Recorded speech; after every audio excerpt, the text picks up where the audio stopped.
Hi friends, இன்றைக்கி நம்ம அறநூல்களில் ஆசார கோவை பற்றி பார்க்க போகிறோம்.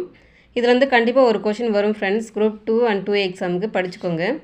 நன்றி அறிதல் பொறையுடைமை இன்சொல்லோடு இன்னாத எவ்வுயிர்க்கும் செய்யாமை கல்வியோடு ஒப்புரவு சொல்லிய ஆசார வித்து. இது வந்து எந்த நூலில் இருக்குதுன்னு பார்த்தீங்கன்னா, இந்த பாடல் பார்த்திங்கன்னா ஆசார கோவையில் வந்து இருக்குது.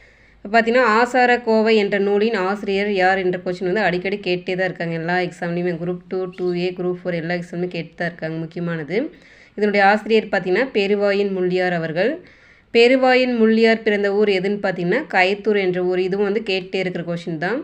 அடுத்து பார்த்திங்கன்னா ஆசார கோவை என்பதன் பொருள் அப்படின்னு கேட்டிருக்காங்க. நல்ல ஒழுக்கங்களின் தொகுப்பு என்பது வந்து, ஏன்னா இந்த ஆசார கோவை பாடலில் வந்து பார்த்திங்கன்னா நல்ல நல்ல ஒழுக்கமான சொற்கள் அதை வந்து சொல்லியிருப்பாங்க. அடுத்தது பார்த்திங்கன்னா ஆசார கோவை வந்து எத்தனை வெண்பாக்களை கொண்டது பார்த்திங்கன்னா 100 வெண்பா